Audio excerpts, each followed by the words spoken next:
झलक से जानेंगे। आरटीआई जब से लागू हुआ है, आरटीआई का नारा। नमस्कार, जानने खग में आप सभी का स्वागत है। मैं हूं संतोष चौधरी। जानने खग यानी देश का इकलौता सा टेलीविजन कार्यक्रम जो है आपके लिए, आपके हक के लिए। हम अपने इस कार्यक्रम में सूचना अधिकार कानून से जुड़े मुद्दों पर बात करते हैं, आरटीआई पर बात करते हैं, पारदर्शिता को लेकर सवाल उठाते हैं। तो अगर आपको सूचना अधिकार कानून से कोई दिक्कत है या फिर आरटीआई लगाने में कहीं कोई समस्या आ रही है तो आप हमें फोन कर सकते हैं। हमारा फोन नंबर है 23386947। अगर आप दिल्ली के बाहर से फोन कर रहे हैं तो दिल्ली का स्टडी कोड 011 लगाना न भूलें।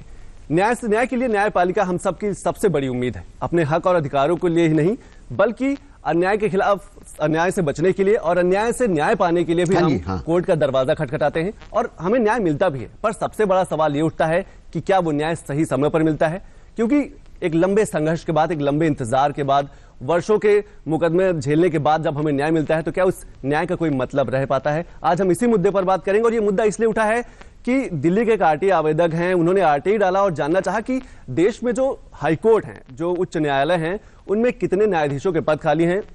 जो जवाब आया वो काफी चौंकाने वाला था कि देश के 24 उच्च न्यायालयों में से 1065 यानी 1065 न्यायाधीशों के पद में से 427 पद खाली है, यानी कि बड़ा गैप है जो न्यायाधीशों की संख्या है। और ये अलग अलग राज्यों के आंकड़े हैं। उत्तर प्रदेश की बात करें तो इलाहाबाद जो हाईकोर्ट है उसमें सबसे ज्यादा न्यायाधीशों के पद खाली, यानी कि 88 पद सबसे ज्यादा खाली हैं। और अलग अलग राज्यों के हैं, राजस्थान, झारखंड, हिमाचल प्रदेश के सारे आंकड़े निकल के आए। हम आज इसी मुद्दे पर बात करेंगे कि आखिर क्या जो न्याय मिलता है अगर वो सही पे मिले, सही समय पे मिले, तो शायद जो आवेदक है, जो याचिका करता है, उसको अधिक लाभ होगा। तो हमारे साथ इस मुद्दे पर बात करने के लिए 3 खास मेहमान हैं। हमारे साथ अजय अग्रवाल जी हैं, वरिष्ठ अधिवक्ता हैं सुप्रीम कोर्ट में। तो अजय जी आपका स्वागत है हमारे इस कार्यक्रम में।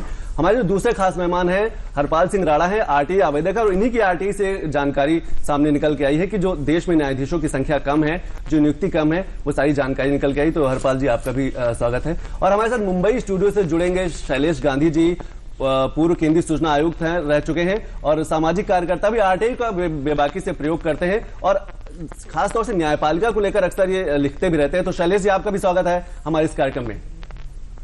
हम सबसे पहले एक रिपोर्ट पर नजर डाल लेते हैं कि आखिर पूरा मामला क्या है, आरटीआई से क्या जवाब निकल के आया है और जो राज्य के अनुसार, राज्यों अनुसार जो आंकड़ा है वो क्या है। तो सबसे पहले इस रिपोर्ट पर नजर डाल लेते हैं। पारदर्शिता को लेकर सरकार लगातार काम कर रही है, वो चाहे शिक्षा प्रणाली हो, विकास के कार्य हो या फिर चयन प्रक्रिया। इन दिनों न्यायाधीशों की नियुक्ति का मुद्दा सुर्खियों में है। सूचना का अधिकार कानून से आए जवाब ने यह साफ कर दिया कि न्याय मिलने में हो रही देरी के लिए देश भर में न्यायाधीशों की संख्या का कम होना है। हम न्याय और न्यायपालिका से जुड़े कुछ आंकड़ों पर नजर डालें तो स्थिति कमोबेश न्याय संगत नहीं कही जा सकती। आरटीआई से जानकारी जो निकलकर सामने आई है उससे पता चलता है कि आखिर लोगों को तारीख पर तारीख क्यों मिलती है। जुडिशरी का सीधा मतलब जनता को न्याय देने का होता है और जनता न्याय के आशा में जुडिशरी के पास जाती है। अगर पद खाली रहेंगे तो मैं समझता हूं कि न्याय प्रक्रिया में जरूर विलंब होगा, न्याय मिलने में देरी होगी और जो लोगों की उम्मीदें हैं सिस्टम से या न्याय मिलने की जो आशा है उसमें जरूर एक बाधा पैदा होती है। देश भर के सभी न्यायालयों में 3 करोड़ से ज्यादा मुकदमे लंबित पड़े हैं। अकेले सुप्रीम कोर्ट में 60,000 मामले लंबित। 1 मार्च 2016 तक न्यायाधीशों के खाली पड़े पदों की जानकारी सूचना अधिकार कानून के तहत आई है। ये जानकारी काफी चौंकाने वाली है। देश के 24 हाईकोर्टों में जजों के 427 पद खाली। देश की अदालतों में 44% से अधिक जजों की संख्या है कम। सुप्रीम कोर्ट में 31 में से 25 जज ही नियुक्त, यानी कि 6 पद खाली। आरटीआई के मुताबिक इलाहाबाद हाईकोर्ट में जजों की संख्या सबसे कम है। यहाँ स्वीकृत पद 160 है, जबकि यहाँ कार्यरत न्यायाधीश सिर्फ 72 हैं और 88 पद खाली हैं। वहीं दिल्ली हाईकोर्ट में न्यायाधीशों के स्वीकृत 60 पदों में से 21 खाली हैं। हिमाचल में स्वीकृत 13 पद हैं, पर 6 पद खाली हैं। पंजाब और हरियाणा में स्वीकृत 85 में से 37 पद खाली हैं। उत्तराखंड हाईकोर्ट में स्वीकृत 11 पद हैं, लेकिन 5 न्यायाधीशों के पद रिक्त हैं। इसके अलावा त्रिपुरा इकलौता ऐसा प्रदेश है जहां हाईकोर्ट में जजों के सभी पद भरे हुए हैं। यहाँ 4 पद स्वीकृत हैं और चारों जज नियुक्त हैं। वो तो एक अंग्रेजी में कहावत है, जस्टिस डिलेड जस्टिस डिनाइड। अगर न्याय समय से नहीं मिला तो उसका महत्व कम हो जाता है। तो कारगर तो अगर प्रक्रिया हो तो उसमें तो इसी बात का हमारा सबका प्रयास होना चाहिए कि न्याय की प्रक्रिया में तुरंत हो। फास्ट ट्रैक कोर्ट्स में जल्द की कल्पना भी की गई है और उसकी कल्पना भी इसी आधार पर की गई कि न्याय त्वरित हो और सुलभ हो। वहीं सिक्किम और मणिपुर में 1-1, मेघालय में 2, केरल में 3 जजों के पद खाली हैं। वहीं दूसरी तरफ देश भर के सूचना आयोग लगातार प्रयास कर रहे हैं कि वो जीरो पेंडेंसी की तरफ आगे बढ़े। यहाँ पर काफी पेंडेंसी थी तो मैंने उसके लिए एक उपाय सोचा, अपना एक टारगेट फिक्स किया और करीब 2 साल में मैं आज कह सकता हूँ कि हमारे पास लगभग जीरो पेंडेंसी है। देखिए, जीरो पेंडेंसी कोर्ट कभी खाली नहीं होगी, मगर जीरो पेंडेंसी का मतलब यह है कि अगर आज की डेट में, पहले हमारे पास 15,000 होती थी, आज की डेट में अब वो सिर्फ 2,000 है, 2,500 है या रनिंग केसेस हैं, तो हम कहेंगे कि जीरो पेंडेंसी हमारा बिल्कुल उस पर वो जो टारगेट था हमने पूरा किया। देश की न्याय व्यवस्था का सीधा संबंध देश की आर्थिक व्यवस्था से होता है। ऐसे में जरूरी है कि रिक्त पदों को भरा जाए, जिससे कि न्याय की उम्मीद से टकटकी लगाए लोगों को न्याय मिले, साथ ही सही समय पर न्याय मिले, जिससे उसकी सार्थकता बरकरार रहे। तो देखा आपने कि देश के जो 24 हाईकोर्ट हैं, उच्च न्यायालय हैं, उसमें 1065 में से 427 पद खाली हैं, यानी कि काफी बड़ी संख्या है जिसमें न्यायाधीशों की नियुक्त होनी अभी बाकी। सबसे पहला हम सवाल हरपाल सिंह राणा आपसे करेंगे। आपकी आरटीआई से सारा मामला निकल के आया है, तो क्या आपको पहली आवेदन में मिल गया था या फिर आपको अपील तक जाना पड़ा तो ये सारी जानकारी निकल गई? देखिए, मैं अब से पहले 3 बार और आवेदन कर चुका था और 3 बार अपील में भी गया था, लेकिन ये जानकारी पूरी नहीं दी जा रही थी। अभी ये जानकारी अपील में जाने के बाद मिली है। लेकिन इसमें एक मैं और महत्वपूर्ण बात बताऊंगा, हाईकोर्ट में जितने केस हैं और जितने रिक्त पद हैं, इसके मुकाबले जिला न्यायालयों में इससे भी ज्यादा रिक्त पद हैं और इससे ज्यादा केस विचाराधीन हैं। जिला न्यायालयों में जहां 20,495 पद होने चाहिए, वो 5 और उसमें से 15,421 ही हैं, जो कि 5,074 पद जिला न्यायालयों में खाली। जिला न्यायालयों में खाली होने का मतलब यह है कि एक न्यायालय में एक दिन में 40, 45 मुकदमों को एक जज सुनता है। इसमें से ऊपर से जो दूसरे केस होते हैं, जो जमानती होते हैं, अनेकों, मतलब 50 से ऊपर संख्या एक जज के पास एक जिला न्यायालय में आती है, तो वो जज कैसे न्याय कर पाएगा और कैसे न्याय वो सुना पाएगा, ये बहुत बड़ा विषय है। अजय जी, आप कैसे देखते हैं? क्योंकि बहुत बड़ी संख्या है जो न्यायाधीशों की कमी, इसीलिए लोगों को शायद सही समय पर न्याय नहीं मिल पाता और वो वर्षों तक इंतजार करते रहते हैं। जैसे एक पहले की कहावत भी है पूरे विश्व भर की, justice delayed is justice denied. तो जो संख्या है, जिस प्रकार से देश में, भारत में 10 लाख जनसंख्या पे एक जज है, जबकि और जगह अमेरिका में 107 जज हैं, यूके में, ब्रिटेन में 51 जज हैं, और यहाँ भी एक रिपोर्ट आई थी कि 10 लाख पे 50 जज होने चाहिए। और अभी चीफ जस्टिस साहब ने कहा जैसे 21,000 जज हैं पूरे देश भर में, तो इसकी संख्या तुरंत इससे डबल 40,000 करीब करी जाए। और यहाँ तक कि एक कार्यक्रम में चीफ जस्टिस साहब को इतने भावुक हो गए कि उनको रोना भी आ गया। तो स्थिति बहुत ही शोचनीय है और इस कारण से जो मुकदमे हैं उनकी वो सालों साल चलते रहते हैं। जो अंडर ट्रायल्स हैं वो जेलों में है, जेलें भर गई हैं। जिनकी सजा अगर कुछ मान लीजिए 10 साल है, तो चूंकि ट्रायल पूरा नहीं हुआ है, उनको 10 साल से ज्यादा वो जेलों में ही काट रहे हैं बिल्कुल। और उसका भी क्योंकि कोर्ट में जो निचले कोर्ट हैं, जिस प्रकार से बताया गया, जो नीचे के कोर्ट हैं जहां पे इतनी वैकेंसी है, 21,000 जहां पे जज होने चाहिए, 15,000 जज हैं, जबकि वास्तव में तो कई गुना जज होने चाहिए। तो इतने केसेस लगते हैं कि वहां पे कुछ सुनवाई हो ही नहीं पाती, डेट्स ही लगती रहती हैं, तारीखें रहती हैं। बिल्कुल सही करें। हम मुंबई चलेंगे। शैलेश जी, 3 करोड़ से ज्यादा मामले लंबित पड़े हैं सभी कोर्टों में, सभी न्यायालयों में। कैसे सुधरेगा? क्योंकि आम आदमी तो उम्मीद लगाया है न्यायपालिका से कि उसे न्याय मिलेगा, लेकिन अगर ऐसे ही न्यायाधीशों की संख्या कम रहेगी तो समय पर न्याय नहीं मिल पाएगा। कैसे देखते हैं आप?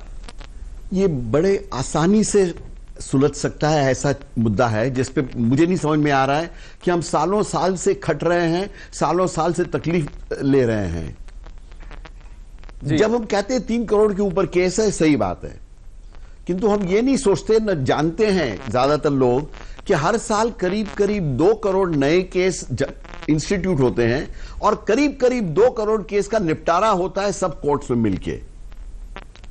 जी, 7 साल का मैंने स्टेटिस्टिक्स देखा है सब कोर्ट्स का, सुप्रीम कोर्ट, हाई कोर्ट और लोअर कोर्ट्स का। यह दिखाता है कि हर साल करीब 3 लाख ही सिर्फ जज केसेस ऐड हो रहे हैं, मतलब करीब 1.5% केस ऐड हो रहे हैं बैकलॉग में। 3 करोड़ कोई बहुत बड़ी रकम नहीं है अगर आप कहें कि हर साल 2 करोड़ केस का निपटारा करते हैं। इसके सामने एवरेज, मैंने 7 साल का दौरा किया है, किसी भी वर्ष में वैकेंसी नहीं हो ऐसा हुआ ही नहीं है, और कम वैकेंसी ये भी नहीं। सुप्रीम कोर्ट की एवरेज वैकेंसी 12% है, हाई कोर्ट की एवरेज 30% वैकेंसी है, और लोअर कोर्ट्स में 20% वैकेंसी है। अगर आप सिंपल समझ लें, 20% भी अगर समझें, 1.5% आपके केस बढ़ते हैं हर साल, और अगर 20% आप ये केस भर दें तो हर साल बैकलॉग कम होता रहेगा। ये सिंपल सी चीज समझ में नहीं आ रही है। और मुझे पता है वो चीफ जस्टिस साहब ने इस बात के लिए आक्रोश प्रकट किया था। एक छोटी सी चीज आप देख लीजिए, करीब 450 पद रिक्त है हाई कोर्ट में, और सिर्फ 170 के लिए रिकमेंडेशन दिए गए हैं। ये किसी को समझ में ही नहीं आ रहा है कि कोई भी पद रिक्त नहीं होना चाहिए। शैलेश जी, आप क्या देखते हैं कि जो ये कॉलेजियम सिस्टम है, क्या उसमें बदलाव की जरूरत है? जो नियुक्ति को लेकर सवाल उठते हैं, क्या उसमें बदलाव की जरूरत है? जस्टिस डिनाइड, मैं कहता हूं जस्टिस डिलेड इज इनजस्टिस। ये न्याय तंत्र जो हम कह रहे हैं, ये ढकोसला है। गरीब आदमी के लिए, देश के ज्यादातर लोगों के लिए कोई न्याय तंत्र नहीं है। क्या आपको लगता है कि जो कॉलेजियम सिस्टम है, जो चुनाव की प्रक्रिया है, उसमें बदलाव की जरूरत है? शैलेश जी, 5% के ऊपर रिक्त न रहे, इतना अगर किया गया तो ये सॉल्व हो सकता है। आपको लगता है कि क्या जो चुनाव की प्रक्रिया है, जो कॉलेजियम सिस्टम है, उसमें बदलाव की जरूरत है? क्योंकि सरकार लगातार प्रयास कर रही है कि उसको थोड़ा बहुत रद्दोबदल किया जाए, उसमें परिवर्तन किया जाए, ताकि आसानी से नियुक्ति हो सके। आपको लगता है शैलेश जी? जी, मैं कह रहा हूं जो भी जिम्मेदारी ले कि उसको पद भरना है, कॉलेजियम ले, गवर्नमेंट ले, उसको ये जिम्मेदारी है। और ये लोग कहते हैं कि कोर्ट कुछ नहीं कर सकती इसमें। आपको ही पता है कि इंफॉर्मेशन कमिश्नर्स के 3 पद रिक्त थे सेंट्रल कमीशन में। सुप्रीम कोर्ट ने ऑर्डर दिया कि इसको भर दो, और जजेस के लिए वो ऑर्डर नहीं दे सकते या खुद नहीं कर सकते। ये मेरे ख्याल से कहीं ना कहीं लापरवाही है। ये लापरवाही को बदलना होगा। बिल्कुल। अजय जी, आपको लगता है कि कैसे सुधार होगा? क्योंकि अक्सर होता है कि जो जज हैं वो कोई भी मुकदमा होता है उसको सुरक्षित रख लेते हैं, लेकिन वो सालों वर्षों सुरक्षित रखा रह जाता है और उसमें निर्णय नहीं हो पाता। देखिए, टाइम बाउंड डिसीजन के लिए एक तय करना पड़ेगा, एक समय सीमा निर्धारित करनी पड़ेगी। लोग सुन लेते हैं, मुकदमा सुन लेते हैं, और उसके बाद ट्रांसफर भी जाते हैं, और मुकदमा वही लंबित हो जाता है। वो घंटों की जो सुनवाई होती है वो बेकार व्यर्थ चली जाती है। तो इस प्रकार से जजों के ऊपर भी कुछ ना कुछ इस प्रकार का अंकुश लगाना ही पड़ेगा कि अगर मुकदमा सुन लिया गया है, जजमेंट डिजर्व हो गया है, तो इस समय सीमा के अंतर्गत उनको जजमेंट देना है, जो इस प्रकार की कोई सीमा नहीं है। इसी प्रकार से जो एडजर्नमेंट दिए जाते हैं, एडजर्नमेंट की सीमा होनी चाहिए। जजेस भी बहुत लिबरल तरीके से एडजर्नमेंट दे देते हैं। फिल्मसी ग्राउंड्स पे एडजर्नमेंट दिए जाते हैं, कोई जेन्युइन ग्राउंड नहीं होती है, उन पे एक रोकथाम होनी चाहिए। सबसे बड़ी बात जो है कि जजेस ओवरवर्कड हैं, ये भी बात भी सही चीफ जस्टिस साहब ने कहा कि बड़े, जैसे सुप्रीम कोर्ट में मैं देखता हूं 31 जजेस की वहां पे स्ट्रेंथ है और 25 जजेस नियुक्त हैं, वहां भी 6 की वैकेंसी चल रही है। वास्तव में जब सुप्रीम कोर्ट बना था केवल 8 जज थे, सन 50 की बात कर रहा हूं, और 1000 केस थे। आज जैसे 60,000 केस बताए जा रहे हैं, तो उससे कम से कम 60 गुने जज होनी चाहिए। जजेस की संख्या 4 गुनी हुई, 8 चौक 32, 31 जज हैं केवल। तो इस कारण से यहां भी सुप्रीम कोर्ट में भी एक कोर्ट में 50-50, 60-60 केसेस मिसलिनियस डेज पे लगते हैं। हाई कोर्ट में भी वही स्थिति है। मेरे कहने का मतलब यह है कि सबसे पहले सरकार को इसको टॉप प्रायोरिटी पे लेना पड़ेगा, और इसमें जजेस की भी संख्या बढ़ानी पड़ेगी। आज मैं आपको बताऊं, ऐतिहासिक दिन है। आज के दिन पहली बार इतिहास में आज सुप्रीम कोर्ट, आज टी.एस. ठाकुर साहब की बेंच, चीफ जस्टिस साहब की बेंच आज सैटरडे को बैठी है, और जो वेहिकुलर पोल्यूशन वाला मामला है उस पर डिसीजन आया। अभी मैं देख रहा था टीवी पे, उस पर डिसीजन आया है कि जो डीजल की गाड़ी टैक्सीज हैं वो दिल्ली में बंद होंगी। तो आज उन्होंने इस प्रकार की एक पहल की है, क्योंकि ये भी कहा जाता है कि बहुत छुट्टियां होती हैं और ये मुद्दा उठा। मैं आपसे जानना चाहूंगा हरपाल जी, जैसे प्रधानमंत्री जी ने भी कहा कि जो न्यायाधीश हैं वो छुट्टियां कम ले, और जो शाम का समय है तो एक्स्ट्रा समय उसमें जाके वो मुकदमों का निपटारा करें। कैसे देखते हैं? देखिए, ये नियुक्ति किसने करनी है ये पहले सोचने की बात है। ये सरकार ने करनी है, कॉलेजियम के तहत होती है। इसमें उच्च न्यायालय में 66% तो सिर्फ सीधे एक तरह से सरकार को करने होते हैं, जिनको सरकार चाहे उनको कॉलेजियम के तहत नियुक्त कर सकती है। और सुप्रीम कोर्ट में तो पूरे किसी प्रकार का कोई प्रावधान ही नहीं है कि उसका इंटरव्यू होगा या उसका टेस्ट होगा, वो तो सीधे करते हैं। अभी एक मेरे पास एक और जानकारी आई, सुप्रीम कोर्ट में सीधे जजों की नियुक्ति की है 2014 में 2 न्यायाधीशों की। तो जब 2 न्यायाधीशों की नियुक्ति सुप्रीम कोर्ट में सरकार सीधे कर सकती है, जिसे मर्जी चाहे जज बना सकती है। प्राथमिकता में लेना पड़ेगा, तभी लोगों को न्याय मिलेगा, क्योंकि न्याय जो है सही समय पर मिले तभी वो न्याय की प्रासंगिकता बचती है। अभी वक्त है छोटे से ब्रेक का। ब्रेक के बाद जब वापस आएंगे तो कुछ और सवालों के जवाब जानेंगे।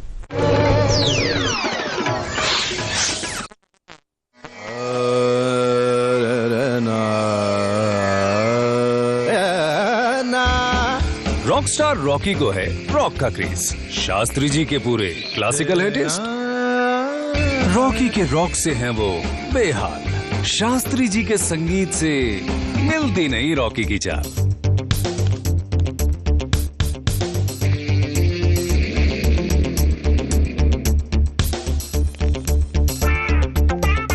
तभी दिल्ली में आ गया ऑड इवन का दौर, शेयर की गाड़ी and much more. Odd even से हुई गाड़ी शेयर करने की शुरुआत, फिर तो हो गई दोस्ती, मिली ताल से ताल।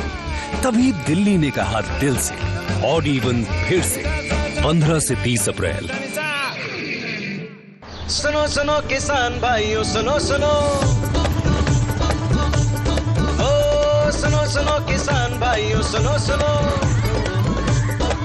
सुनो सुनो किसान भाइयों, ध्यान लगाकर बात सुनो। नीम कोटेड यूरिया आया, खेती में नई क्रांति लाया। इससे यूरिया की क्षमता और बढ़े, नाइट्रोजन जमीन को बेहतर मिले, नीम के गुणों से कीटाणु मरे, पानी को दूषित ना करे। तो भाइयों, नीम कोटेड यूरिया से हो मेहनत सफल, बेहतर हो खेत, पानी और फसल। कृषि और किसान कल्याण मंत्रालय द्वारा किसान हित में जारी।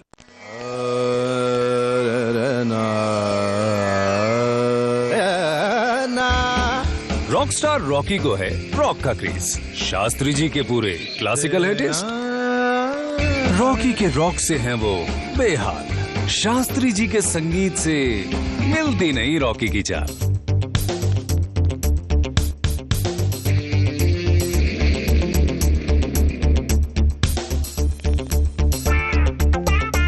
तभी दिल्ली में आ गया ऑड इवन का दौर, शेयर की गाड़ी and much more. Odd even से हुई गाड़ी शेयर करने की शुरुआत, फिर तो हो गई दोस्ती, मिली ताल से ताल। तभी दिल्ली ने कहा दिल से, ऑड इवन फिर से 15 से 30 अप्रैल। प्रियंका भारती, हाँ। ए शारदा, विमल, हरिया, सब इधर आओ। ये प्रियंका, बहुत नाम है इनका। अपनी इज्जत और स्वच्छता की खातिर अपने लगन के दूसरे दिन ससुराल छोड़ने की हिम्मत दिखाई और अपने मर्द से शौचालय बनवाने की मांग की। सुना उसने? जब सोच और इरादा नेक हो तो सब सुनते हैं, जैसे इसके मर्द ने सुना।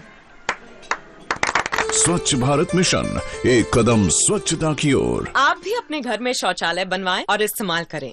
जहाँ सोच वहाँ शौचालय। हम है सुरक्षा, हमसे है सुविधा, हम बने संतोष आपका। भरोसा पल पल, सुरक्षा हर पल, भरोसा पल पल, सुरक्षा हर पल। डाक जीवन बीमा, भरोसा बरसों का, सुरक्षा हमेशा। सुनो सुनो किसान भाइयों, सुनो सुनो, ओ सुनो सुनो किसान भाइयों, सुनो सुनो, सुनो सुनो किसान भाइयों, ध्यान लगाकर बात सुनो। नीम कोटेड यूरिया आया, खेती में नई क्रांति लाया। इससे यूरिया की क्षमता और बढ़े, नाइट्रोजन जमीन को बेहतर मिले, नीम के गुणों से कीटाणु मरे, पानी को दूषित ना करे। तो भाइयों, नीम कोटेड यूरिया से हो मेहनत सफल, बेहतर हो खेत, पानी और फसल। कृषि और किसान कल्याण मंत्रालय द्वारा किसान हित में जारी।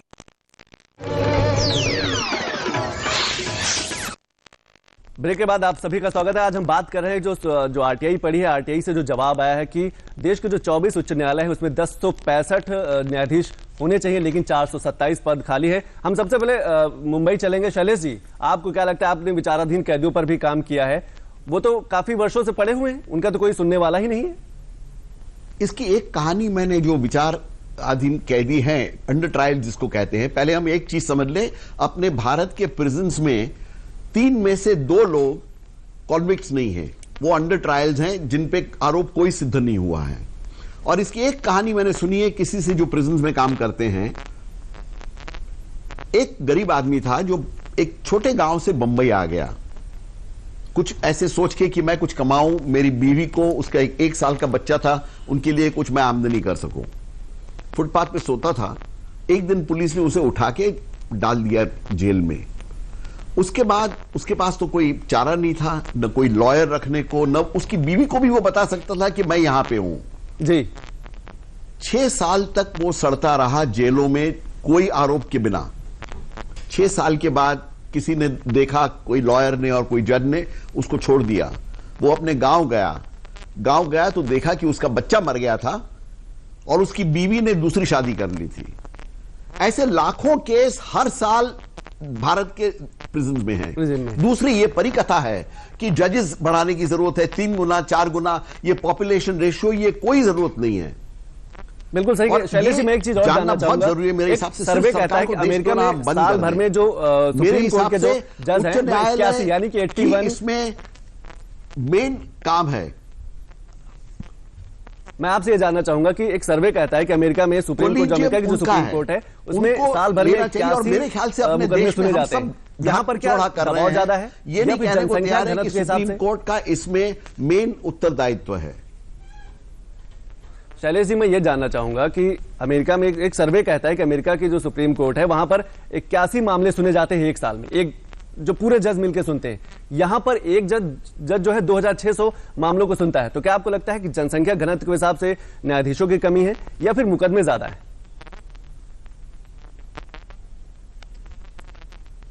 मैं आपसे यह अर्ज कर रहा हूं कि सुप्रीम कोर्ट में हर साल बढ़ोतरी कितनी होती है ये हम समझ लें। जितनी, मैं तो यह भी नहीं कह रहा हूं कि वेकेशन न लें, एडजर्नमेंट न लें, सब कुछ जैसे करते हैं करते रहें। अगर आप वैकेंसी रखेंगे तो उतना कम आप केस निपटारा करेंगे।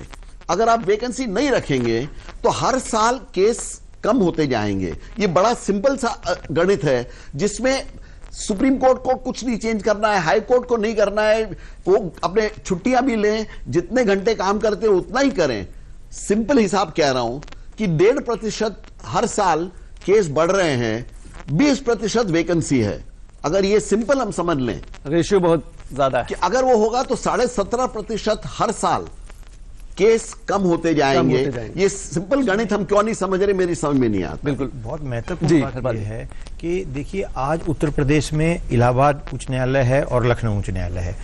कितने दिन से कितने राज्यों में उच्च न्यायालय की मांग हो रही है। चंडीगढ़ और हरियाणा में संयुक्त उच्च न्यायालय है। मेरा यह कहना है कि जब उच्च न्यायालयों की संख्या क्यों नहीं बढ़ाई जानी चाहिए, उच्चतम न्यायालय क्यों नहीं, बहुत दिन से ये मांग की जा रही है कि उच्चतम न्यायालय को 4 हिस्सों में अलग अलग बांट देना चाहिए। अब उच्चतम न्यायालय में किसी ने अगर कोई मुकदमा करना है तो कहां से आता है, वो केरल से आता है। तो क्यों नहीं, ये सब एक परिवर्तन की आवश्यकता है देश में, जिसमें सरकार की प्राथमिकता ये होनी चाहिए और हमें उम्मीद है कि सरकार इस बारे में जरूर कुछ कार्रवाई करेगी। बिल्कुल। अजय जी, मैं आपसे जानना चाहूंगा, क्या ये जो पूर्व की प्रक्रिया है, जो कॉलेजियम सिस्टम है, इसमें भी बदलाव की जरूरत है? क्योंकि समय की मांग है, लोगों की न्याय की उम्मीद है, न्यायाधीशों की कमी है, काम का दबाव भी बहुत है।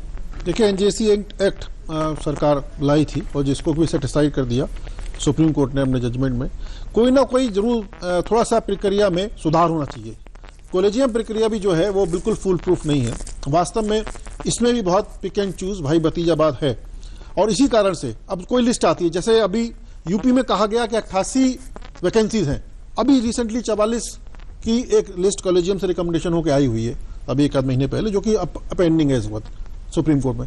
अब उसमें किसी नाम पे आपत्ति होती है किसी के लिए, तो वो लिस्ट फिर दोबारा जाती है, फिर उसी में इसी प्रक्रिया में महीनों निकल जाते हैं। जैसे 170 जजेस के लिए जो आपकी सुप्रीम कोर्ट का कॉलेजियम है वो रिकमेंडेशन कर चुका है और वो भी महीनों से पेंडिंग है। वो उसको उसमें आईबी की रिपोर्ट आनी है और गवर्नमेंट को प्रोसेस करके भेजना है।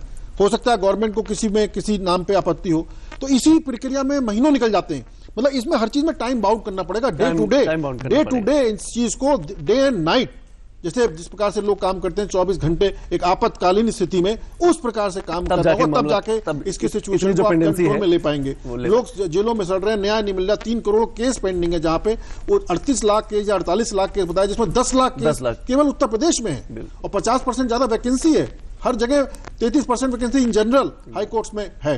तो इस प्रकार से वैकेंसीज तो तुरंत फिलअप होनी चाहिए, तुरंत भरी जानी चाहिए। हरपाल जी, जिस प्रकार से दूसरी नौकरियों में एंट्री होते हैं, उस प्रकार से न्यायालयों में क्यों नहीं जजों की नियुक्ति की जाती? भाई भतीजावाद की बात हमेशा उठती रही है, क्यों नहीं वही प्रक्रिया अपनाई जाए जैसे जिला न्यायालयों में न्यायाधीश भर्ती की प्रक्रिया अपनाई जाती है, और दूसरे कोई भी ऐसा पद नहीं है जिसमें सीधा सरकार चाहे जिसे मर्जी नियुक्त कर दे। ये इसीलिए इस पे भाई भतीजावाद की प्रक्रिया जो हो रही है वो इसीलिए हो रही है कि इस कॉलेजियम सिस्टम पे गलत है ये, और इसमें परिवर्तन होना चाहिए। मुंबई शैलेश जी, जो देश की न्याय प्रणाली है वो कहते हैं सीधे देश के आर्थिक विकास से जुड़ी है, क्योंकि न्याय प्रणाली में लोग भरोसा करते हैं, तभी बाहरी जो कंपनियां हैं वो निवेश करती हैं, लोगों को भरोसा होता है। कैसे देखते हैं अगर ऐसे ही मुकदमों की संख्या बढ़ती रहेगी, लोगों को न्याय के लिए वर्षों इंतजार करना पड़ेगा, तो कैसे सुधरेगा मामला ये? मेरे हिसाब से हमने इस देश में न्याय की मांग ही नहीं की है। अभी सुना हमने कि प्राइम मिनिस्टर ये कह रहे हैं, और चीफ जस्टिस ने भी कहा कि सही बात है कि कमर्शियल कोर्ट्स अलग होंगे। जब आप किसी को फास्ट ट्रैक करते हैं तो किसी को स्लो पीछे धक्का मार रहे हैं। ये बदलना चाहिए, हमें ये मानसिकता बदलने की जरूरत है कि हकीकत में ये 3 करोड़ कोई बड़ा आंकड़ा नहीं है। कृपया एक सोचे, 2 करोड़ आप केस हर साल निपटारा आज भी हो रहा है, 3 करोड़ मतलब एवरेज 1.5 साल का पेंडिंग रहा। प्रॉब्लम यह है कि कुछ केस जल्दी हो जाते हैं, कुछ केस को लटकाया जाता है।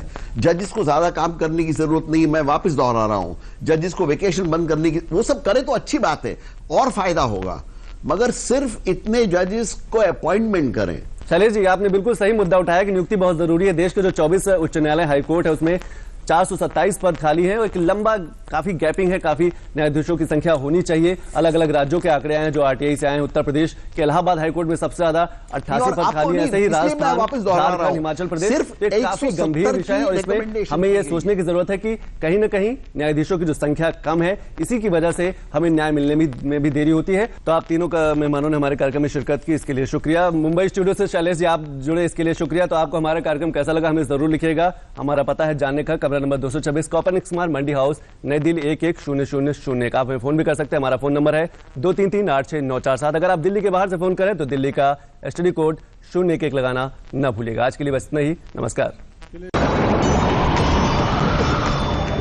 हम जानेंगे, हम हक से जानेंगे, आरटीआई जब से लागू हुआ है, आरटीआई का नारा।